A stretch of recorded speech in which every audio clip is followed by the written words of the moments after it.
because Chelsea crashed their first defeat of the season yesterday. It was a big one as well, 3-0 at Ellen Road, and the collapse was set in motion by this calamity.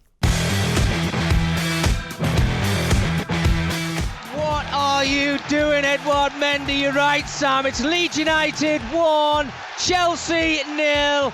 And Mendy has just tried to clear his lines. It was a simple clearance. He's done it 2 or 3 times in this game already, but he gets caught on the ball from the star player of this game so far. I don't know how much you've seen of Brennan Aronson. He won't score an easier goal. He's not going to miss from there. This has been a brilliant start from Leeds United, and they're now taking the lead.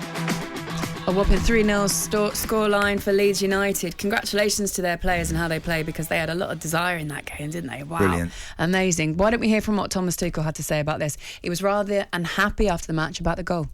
He knows himself. I mean, with these kind of mistakes, I don't know if it's necessary to speak a lot. He knows himself that this is a mistake, and honestly, this has nothing to do with protection or not protection. Everybody in the world sees that mistake, and it's a huge mistake in a crucial time of the match. So of course this does not help. He's the one who's most disappointed, but this cost us a lot today, of course. He also spoke, Andy, about not taking their chances, Chelsea having the chances that they had and not being able to put anything away. That error from Mendy is uncharacteristic, isn't it? Well, he's never been... I mean, nowadays, Ederson's always the benchmark game, isn't he? Sure, you know, he's so good. He's so good with the ball at his feet. And I've never always felt that Mendy is... I think when he's got time, he can... Of course, he can pick someone out. He can clip one. He can ping one either side. It's when the heat is on, when you're under pressure, when someone's charging at you. What I don't understand with these goalies is they don't have a bailout, right? You've got the just put it out for a corner. If the minute it gets stuck under your feet, anywhere, and someone's coming at you, if you can get a toe ender on it, Jamie, hit it 30 yards, just do it. If not, words of Jason Cundy: a steward never scores a goal. Good shout. If you're in, if you're in trouble, stick it in the ground. But he's right on the byline. Just put it out for a corner. Hold your hand up, and we'll talk about it later. You know, and I don't understand these goalies. I appreciate now. I remember sitting behind. I was at City watching Spurs at City. Good few years ago. Kieran Trippier was on the bench actually for Spurs, so it was a good few years ago. And I watched Spurs trying to play out. And they got themselves in a bit of a mess doing it. And I just leant forward and I said to Kieran, I said, why do you do that? Because you could almost sense everyone on the bench was kind of gritting their teeth and clenching their fists a little bit, like not sure how this is going to go when they're trying to play out against City.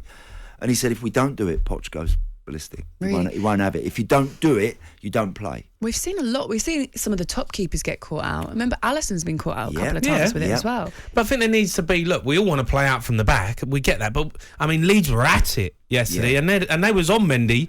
They'd obviously looked at him and the manager's gone, look, he ain't Ederson. You can get after him. Try and show him where he's going to have to come on his left. Yeah. And they did it a couple of times and he got away with it. He chopped a couple.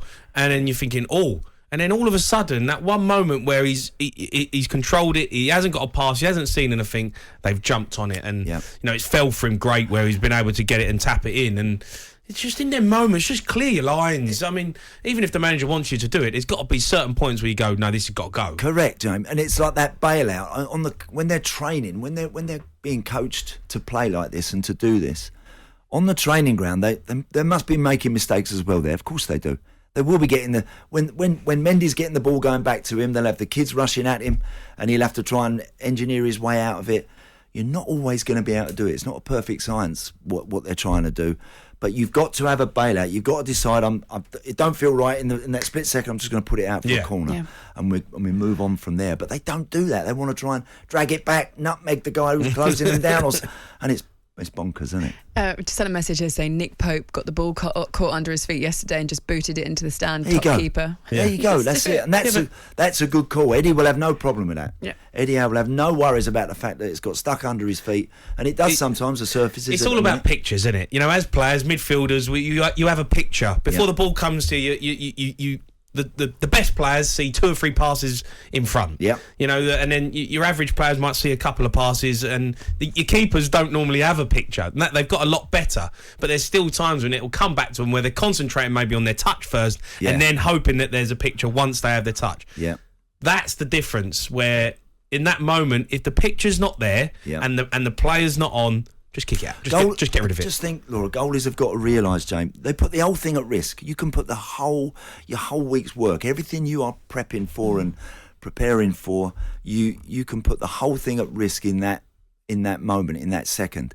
And do you want to do that? Do you want to be responsible for that?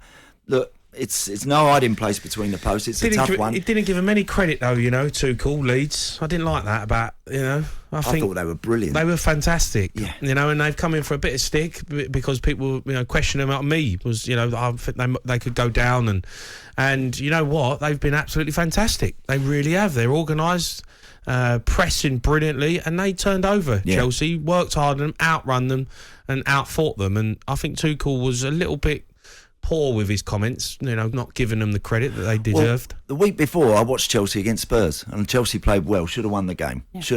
Didn't last minute. Spurs nicked a point really. Chelsea played very well.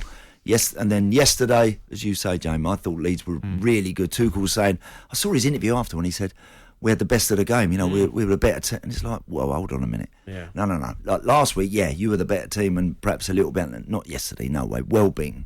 Yeah. He also said this: everything that could go wrong did go wrong. It started on Saturday. We had no plane to arrive, so we came on the bus. The players could fly, but for the coaching staff, it was a long ride on the bus, and it continued today. They ain't running up and down, are they, the coaching staff? Winding me up. Well, if you're Thomas Tuchel and you score a goal and you're running down the touchline, that's the extent of the running that we've seen Thomas Tuchel do. Is there any sympathy? Doesn't sound like there is. They're such and I mean this in the nicest sense of the word, they're such control freaks and they have such attention to detail, these guys now, that the slightest thing throws them out of kilter. The bus ain't turned up, or, some of the stories, some of the bus rides I've had over the years going to matches, James. Yeah. I remember going from Southampton to Newcastle on a Friday afternoon. It took 9 hours once. Yeah. Yeah. Time we got there, we're all asleep. It's like ridiculous. Did you win the game? No, lost. But so you might have a point. Yeah. No, but it's they're the coaching staff. Yeah. I mean, come on. But I think Andy's right though, that in the sense that they're control freaks, especially with those top managers. If there's one little thing that Margins, they're meticulous, aren't they? Yeah.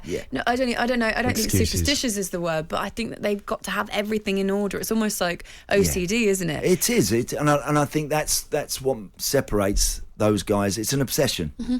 Their profession now is they're obsessive about what they do. You can tell, and I mean, I've not seen I've seen such an animated coach as Thomas Tuchel on the sideline about almost the most innocuous of things that happen on the pitch. A misplaced pass, a square ball that goes out. He stands up, he turns around, all the guys behind him, his arms are flapping, he's going crazy. And it's like, all right, it's not the end of the world. Someone's just give the ball away. What do you think about Koulibaly getting a second yellow, getting sent off? Because I heard Alex Crick talking on talkSPORT, and he was saying, look, I wasn't sure about him coming to the Premier League.